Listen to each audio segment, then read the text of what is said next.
This episode contains graphic descriptions of crime scenes which may be disturbing to some listeners. Today we're bringing you part 5 of Missing in the Keys, the story of 16-year-old Cindy Gooding and 12-year-old Terry Alfonso, who went missing from Marathon, Florida in 1974. Our story continues as we search for answers. Are there still secrets left to be uncovered? This is APB Cold Case. Here's your host, former Police Chief Mark Spahn. Here we are at part 5 of our story, a culmination of months of research and interviews. But what's interesting about this case is that the story kept evolving as each episode was released. Now, in case you missed it, there's a lot of information in the 4 previous episodes, which can be found on your favorite podcast platform, on our YouTube channel, and on our website, apbcoldcase.com, where we have detailed show notes, including a who's who, a timeline, and much more. All persons are presumed innocent. We're not alleging that any of the people we'll be talking about are official suspects or persons of interest. In the previous episode, we explored some of the most dangerous criminal predators this country's ever seen, several who were known to be in Florida when our girls disappeared. We looked at the outlaw motorcycle gang, 2 members in particular who escaped custody in proximity to Marathon, and during the time period in 1974 that coincides with the girls' disappearance. We talked about the disturbing confession made by Paul Crone detailing the murder of 2 teenage hitchhikers, but the details of his story kept changing. And we learned that serial killer Anthony Lorette murdered a woman in Marathon in 1976, just 2 years after Terry and Cindy vanished. But police have found no evidence linking any one of those people to this case. Cindy and Terry are gone, but there's no crime scene, no bodies, and we just don't know what really happened to them. As we dug deeper into this case, we were really surprised at the number of names that kept popping up, and we've told you about most of them. But then, during the production of this episode, a listener reached out to us with the name of someone he thought we should look into. He was talking about a former Marathon resident who had been implicated in the murder of a 15-year-old runaway in Florida in 1972, 2 years before Terry and Cindy went missing. This was a name we'd never heard before. Various news reports of the day said that 23-year-old William Brader had left his home in Marathon, Florida after an argument with his mother, and he was in Daytona Beach when he saw 15-year-old Pearl Kite, a runaway from North Carolina. Brader told police that they'd met on the beach and shared a 6-pack of beer and then started to have sex. But during the encounter, Brader said that Pearl went limp, and he believed she was dead. He said he panicked and decided to make it look like a sexual assault. Her nude body was found 2 days later with her hands bound behind her, partially buried in the sand. Cops did a great job of tracking Brader down, and he was charged with murder, but actually went to trial on the lesser charge of manslaughter. He took the stand in his own defense and was found not guilty. A news report said that after his acquittal, he returned back home to Marathon in November 1972. When I spoke with Greg Koltanak, who grew up in the Keys, he remembered that Brader had once worked at the Marathon movie theater. Yeah, he did. He ran the machines. And he was a little older than all of us. Could he have known Cindy and Terry? We were unable to locate any other details as to where Brader was in 1974, but we learned that he passed away in 2017 in Oregon at the age of 68. So let's take a look at some other leads that have come up in the case throughout the years. When a missing person report is made by police, it's entered into the National Crime Information Center, NCIC. The data includes all of the relevant information about the person, their physical description, birth date, social security number, and more. That way, police and medical examiners can make inquiries to see if a person they're dealing with matches an open case. Those records are also automatically searched from time to time to see if there's any matches or hits to other open records. It was around 1986 when Cindy Gooding's sister Diane gets a call from the FBI. They got a hit on Cindy's social security number. So does this mean that Cindy was really just a runaway after all? Was she alive? And did they find her? Cindy's sister explains. and the FBI is coming up to see me. I called my mother, and she said, "Tell him the truth." And so the guy came, and I talked to him, and I told him. Diane was 8 years old when Cindy disappeared, and their birth dates, though in different years, were just a day apart. One day she came across Cindy's documents.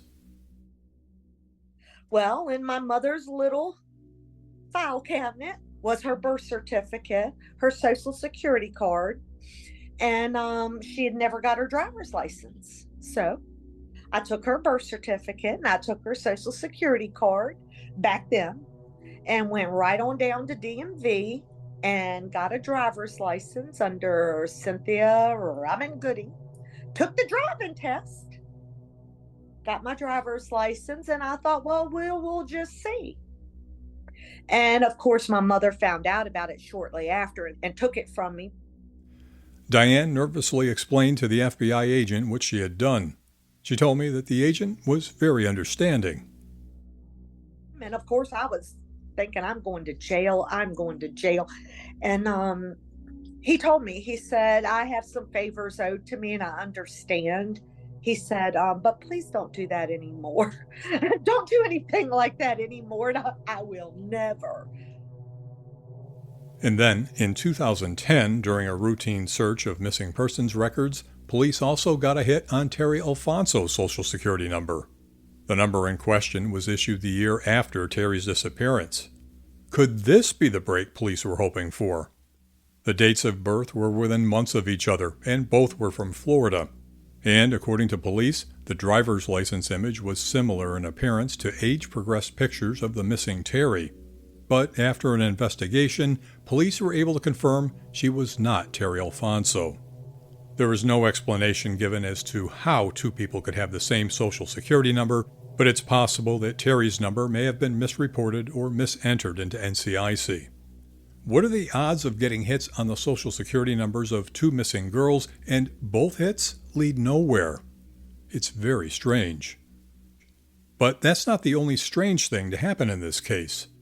In 2002, 28 years after Cindy and Terry went missing, sheriff's investigators received a peculiar letter from a man in Illinois we'll call Stephen. Both the letter and envelope had a sense of mystery to them, awkward handwriting, and a greeting that began with, "Howdy."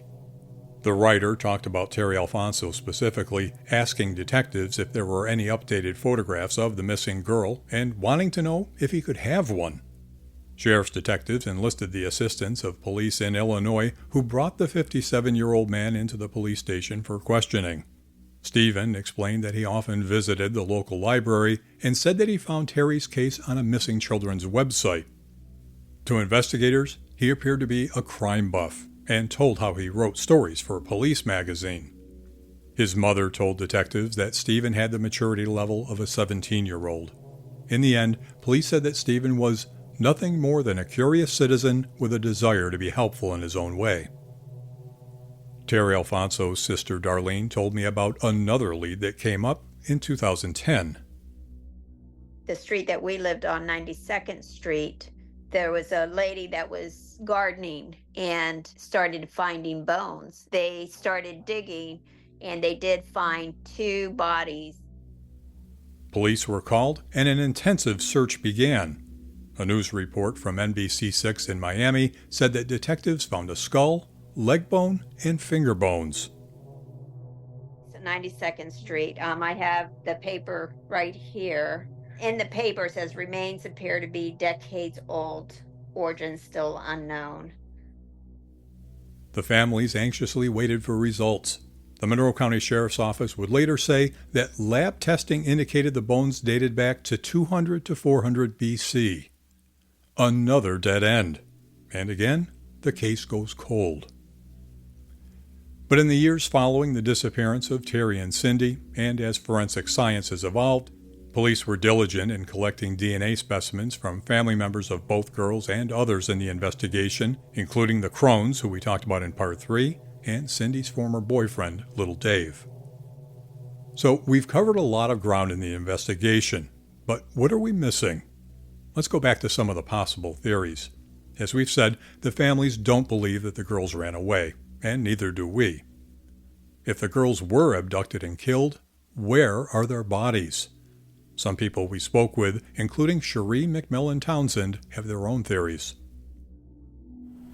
Because it's easy to get rid of a body down in the Florida Keys. Take them out in a boat and that's it. Former resident Sharon and her best friend Barb often thought that too. That's why her and I have always talked about it over the years, how easy it would be for someone that was living on a boat or working a boat to take somebody out there and get rid of them. Or could they have been buried? Terry Pease Cameron, the witness who saw the girls getting into a van, thinks so. Actually, I really think they were murdered and buried somewhere along the way. I really think they're out there on that Grassy Key area. I truly do. Well, she might not be the only one who believes that. So let's go back to Grassy Key for a minute. I'm not talking about that party at Joey Hatton's place, the one that Cindy Gooding's brother had invited the girls to. I'm talking about something else that happened out there. In December 1976, a little over 2 years after the girls went missing, it was reported that a hippie-type man was offering to show a human skeleton to campers on Grassy Key for a quarter, and someone reported the incident to police. The remains were found in an area called the Gaines Rock Pit, near mile marker 55.5 on US 1, about 4 miles north of Marathon. When Terry Alfonso's family learned of the discovery, it gave them a glimmer of hope, although bittersweet, that maybe they'd finally found Terry. Darlene read us the headline from an old newspaper clipping. 1976 murder of young woman still a mystery. They reconstructed the girl's head, but it doesn't say anything, so it's still a mystery. The girl believed to have stood 5 feet 2 inches, 15 pounds, which was pretty much like Terry. The skeleton was found lying face down about 50 feet from a rutted car path in a heavily wooded area. And according to an article in the Sun Sentinel, the remains were partially covered by leaves, vines, and Spanish moss. Another report indicated that the body was not readily visible from the nearest path. As police looked at various missing persons reports and checked them against the dental records of their Jane Doe, they found no matches.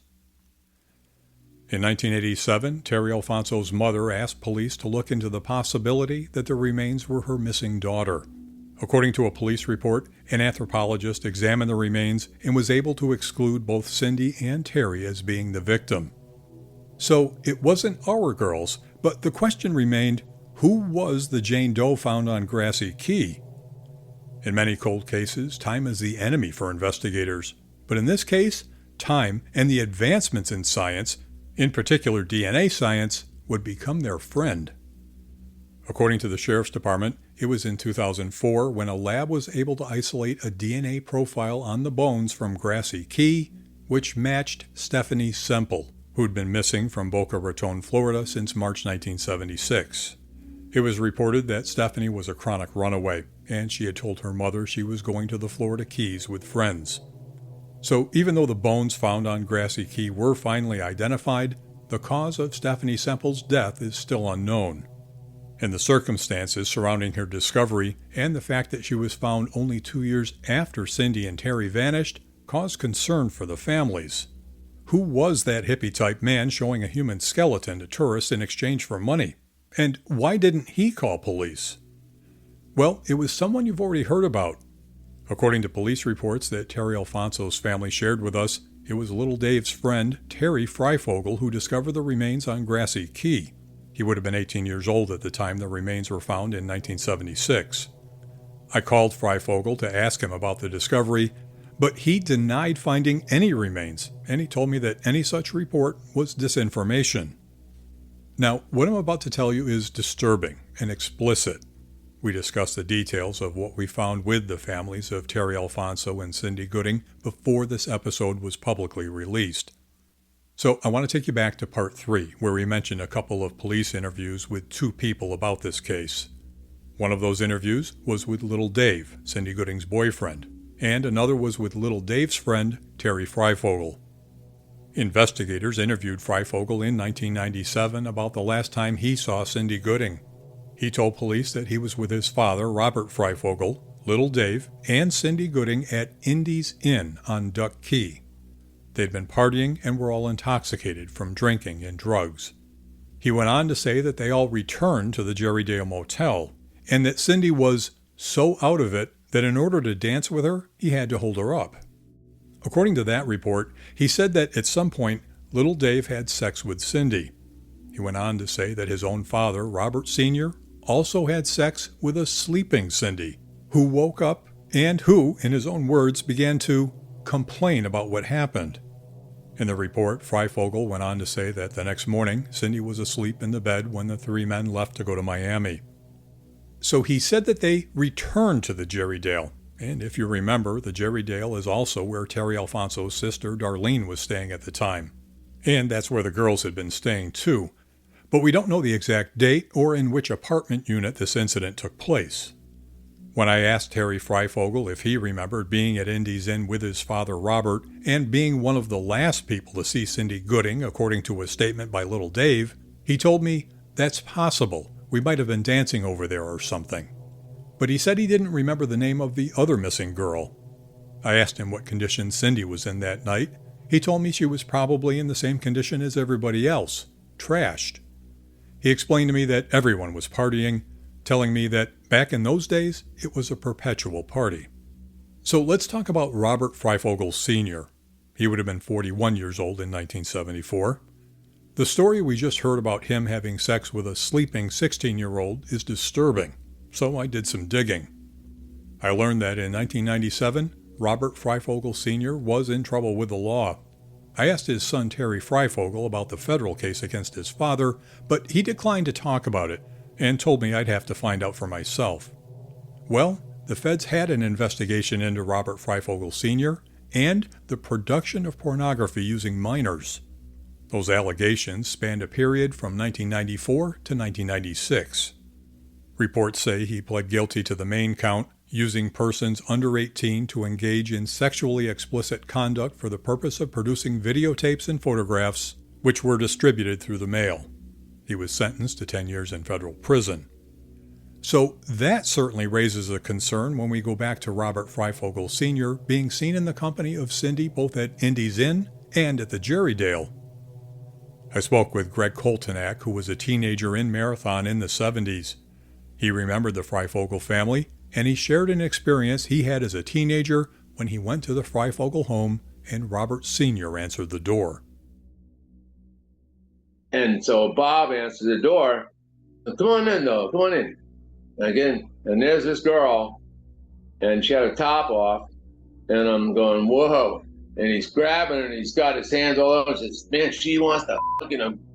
I'm just a kid. My legs started shaking. I'm trying to figure a way out of this already. I'm leaving, you know. He talked me into it. Like, we go in the back room, I'm taking my clothes off, and all of a sudden I hear the door, and he's opening, he's peeking in the door. And I'm going, oh, that's what this is. He wanted to watch, you know. I should have known better. That's the first time I realized there's something that really was something wrong. You know, to me, that was very creepy. I mean, we were just kids. We didn't even know what we were doing. We appreciate Greg's candor in sharing his story. He also remembered a time after Robert Freifogel Sr. had moved away. He returned to Marathon after getting a settlement for a worksite injury.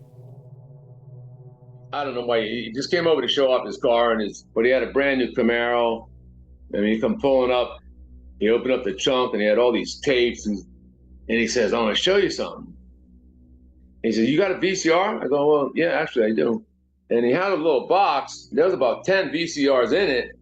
He pulls the one out. He puts it in. And there's these kids going at it.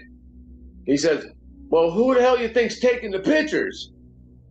And, you know, it kind of dawned on me. It was him, you know. And I was, okay, Bob, let's get that, you know, let's get it out of here. He just came over to show off his car, and when he pulled out the video, I didn't like that.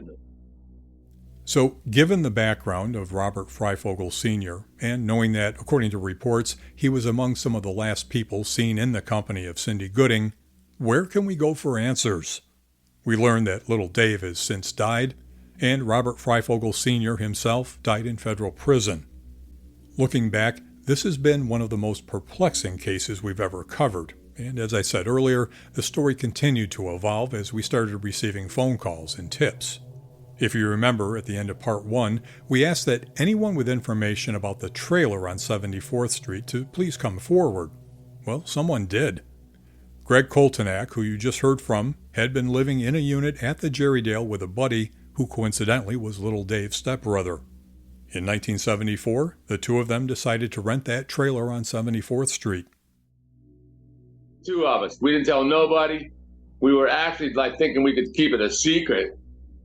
That lasted about 5 minutes. It wasn't long before everyone started hanging out at their trailer. The clubhouse thing, kind of, they were all just kids. They had no place to go. For as far as the drugs thing, and it was weed. There was, they were smoking weed, and it wasn't like we're doing it all the time, but just once in a while. But that's all it really was, just smoking weed and doing, whatever we could find to do in Marathon. There was nothing. I asked Greg about his memory of the night that the girls, Cindy and Terry, were at his trailer. Remember, Terry hadn't been in town that long, and Darlene said that she was at that trailer with Cindy and Terry. I don't remember Darlene being there. There were some other people there, too. But Greg's memory lines up with a lot of what Darlene told us previously. This was 50 years ago, so he's not able to put his finger on the day or date. Yeah, I can't sit there and swear that was it. But we were all going to go to the movie theater. There was nothing to do. Let's all go to the theater and hang out and see. We didn't know it was playing or nothing. But there was literally, no place to go. So we go to the movie theater and hang out and see who's going, who's doing what. But at some point, Terry and Cindy decided to leave. They didn't want to go. They left. There's only two ways to go. It's US 1. It was just 2 lanes. They just started going the other way, and they had left. Now, they were gone. It was dark. Nobody went out till it got dark. Nobody, this is how it was when you're kids. You always waited till it got dark before you went and did anything. But I remember that they went another way for some reason. He thought that Cindy may have wanted to stay. And she kind of wanted to hang because we figured we'd go in a movie theater because that's what you did. But I remember that and it was the other girl that talked the Gooding girl into it. I asked him if he knew anyone with a white van. And then the guy next door, I think he was working for Florida Carpet and Tile. That was a full white van, but it was newer. And there's one thing about carpet. It never could fit all the way. You couldn't close the door. The carpet always kind of hung out the back, if you remember those days, they were good guys. They were older groups, so. So now we have more answers about the mystery of who was at the trailer on the last night, or close to it, when the girls were last seen. And the van out front, we just don't know. There's at least 14 mentions of vans in varying colors that we found in our research. As I wrapped up my conversation with Greg, I asked him if he thought someone might come forward with information. Let's give him a little time to think about it, and I guarantee you somebody's you're opening this can. After this, if nothing else comes out of this, they ain't never going to get nothing out of it ever again. You're it. We hope that answers will come, because it's been an agonizing wait for the families. Cindy's sister Diane told me that as a child, she was always told that her sister was a runaway. It seems that Cindy's mom had always held on to the hope that her daughter was still out there somewhere living her life. Diane didn't even know that Cindy was actually missing until she herself was an adult, and she never knew about Terry Alfonso and that she too was missing. But I was led to believe the whole time she had run away, she will be back. I have letters that my mother wrote Cindy over the years and sent to Salvation Army, I believe, and they would try and get in touch and see if she was old enough, if she wanted contact or whatever, and then they would return the letters to my mother that they weren't able to find her. As a teenager, Diane was always waiting, hoping that her big sister would come home. So every birthday of hers, the day before my birthday, I would sit in the window and wait to see, was she going to come home? I still live in the same house that we lived in then. I had the very same phone number, and I remember on her 18th birthday, I turned 10 the day after. And I remember thinking, she's 18 now. Why didn't she come home? Then she's 21 now. As I sit in the window looking for her, why didn't she come home? And I always thought she would come home.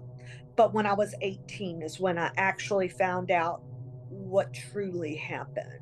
But when I knew the truth, that's when it really was hard. I honestly grieved her on my 30th birthday because I didn't have her. It's one thing that we were so close, I guess personality wise or whatever you would want to call it. But it's another thing when that day is just a day of thinking and wishing. My 50th birthday. God, what would my sister be doing? Their families have been waiting for half a century to find out what happened to these two beautiful girls. They've worked with a number of detectives over the years, and they've done their own investigating. And they have theories. Diane told me what she thinks happened. Someone obviously picked them up. They obviously had bad intentions. Terry at 12 years old would not have ran, and Darlene told me her purse was at the house. She didn't run away. My sister would have had no reason to run away at that time. Something happened. What happened? I don't know if we ever will know. I don't see it as something easy. I don't know Terry's personality, but I know she's from a large family. If you are in a large family, you learn to take care of yourself. I can't imagine. Was something involved? Were drugs involved and the girls died, or something happened, or they were taken advantage of and easily killed? I don't know. And sometimes I honestly think, is it better not to know? But it was something happened that was very vile against two young girls. Cindy's brother agrees. Something had to happen bad for both of them to disappear at the same time, same place, same party. But knowing what happened would not give him closure. 3 years survived, but I don't think it'll do much good. Terry Alfonso's sister, Darlene, has resigned herself to the belief that she'll never see her sister again, but she prays for answers. I believe something really ugly happened, because Terry wouldn't have just left like that. Or Cindy. I mean, Cindy, yeah, her and David might have had an argument or breakup or whatever, but I don't think Cindy would have just left like that. At this point, just knowing what happened or where they are would give her family some peace. It would feel like we could breathe. And my mom, it would be a closure for her to know that. I think all of us pretty much know or think that they're gone, that something happened, because Terry wouldn't have just left like that. Family members and police continue to look for information that might bring them closer to an answer. Cindy Gooding's little sister, Diane, hopes that if someone has information, they'll come forward. Give it up. Talk about it, even if you think it's unimportant, because what you think is unimportant may be very important for someone to find an answer and have a way to close the door. How long can you carry something in your heart, whether it is truly important or not truly important. You don't know unless you pass it on. I would like to know what happened, but I also am a believer in God, and I believe He might know what you can and cannot handle emotionally. Could I handle it? Could Terry's family handle it? A 12-year-old? Seriously? Terry Alfonso's nephew-in-law, Kevin, believes there's someone out there who knows what happened. For the love of God, please come forward. If you know something, say something. Please, this family needs closure. There's somebody still alive today that knows something, and they're not divulging it. And they're not divulging it because they're scared. So to me personally, it would be a revelation. I know there's a lot of pain, and since I've been in this family, I've seen that pain firsthand, and it's real. It's in their eyes. You can't hide it. They want answers. I think it's always torn something. It tears a piece out of you if you're family. I can't imagine. I have daughters. I can't imagine something like this ever happening to one of them. But what it would mean would mean everything. So what do we know? We have the confirmed date of September 3rd on the original missing person report, which is one day after Terry's sister Darlene said she saw the girls leave the trailer on 74th Street. But that date is then contradicted by Terry's own mother in a report made years later. She said her daughter went missing in August, not September. There was a confirmed sighting of Cindy on August 28th, so that narrows it down a bit further. But let's not get stuck on that date. Both of the girls' purses were found at Darlene's place at the Jerrydale. Did they leave them there at the beginning of the night, or was that their last stop before they disappeared? We have sightings at several locations. Some witnesses believe they were the last one to see the girls or talk with the girls. But depending on when each person first learned that the girls were actually missing, and the fact that there's a difference in dates, and by the time people were asked to recount their memories to police or relatives, there's a lot of opportunity for confusion. And there's many theories that have been raised over the years, including the possible involvement of known serial killers and predators. Some of them we've explored here. Some are debunked, some questionable, others in the realm of possibility. From everything we've seen, detectives did a lot of work on this case over the years and were responsive to the family's questions and concerns. They've spoken with a number of people, often traveling throughout Florida and to other states for interviews, and they've enlisted the assistance of outside police agencies for background information and to speak with potential witnesses who moved away but who might still shed light on the case. And for all of those theories that have been investigated and that we've discussed here, could one of those answer the question of what happened to Cindy and Terry? But because of the deep family ties both girls had, it seems very unlikely that they ran away. Even the families believe that they met with foul play.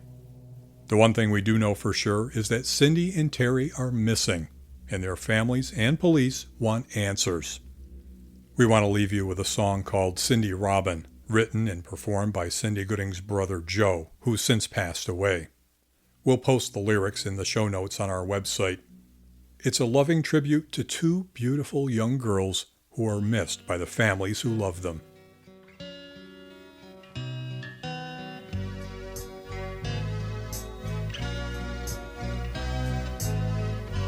There's a time in my life when I had to realize all the things I could be changed in just one night. Cindy Robin disappeared long ago, never to be seen again. Cindy Robin had no reasons to go. Is this how it should end?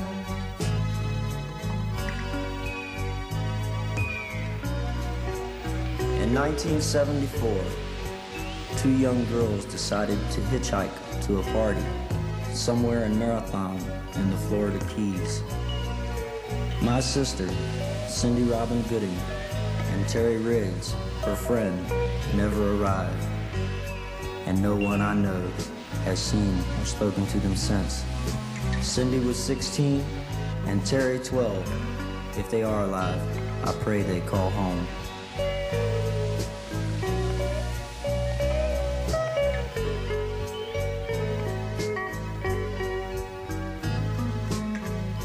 You know I've seen a lot of pain, and I felt my share of misery.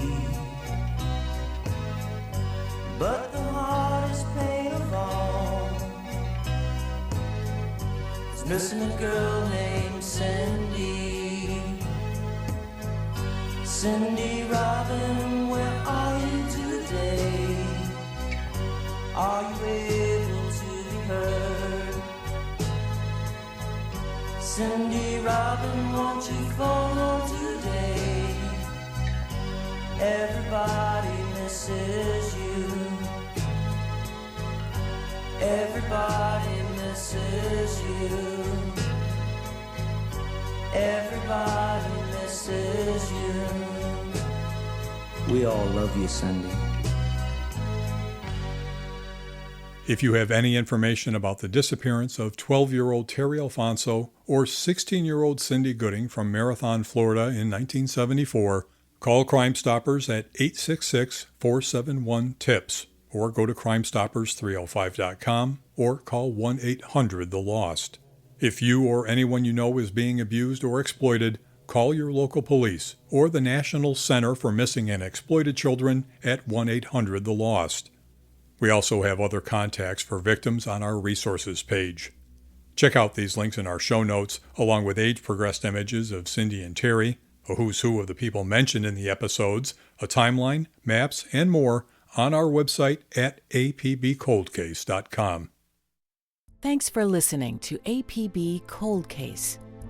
Tell us about your cold case at apbcoldcase@spawngroup.com. APB Cold Case is an original Spawn Group production.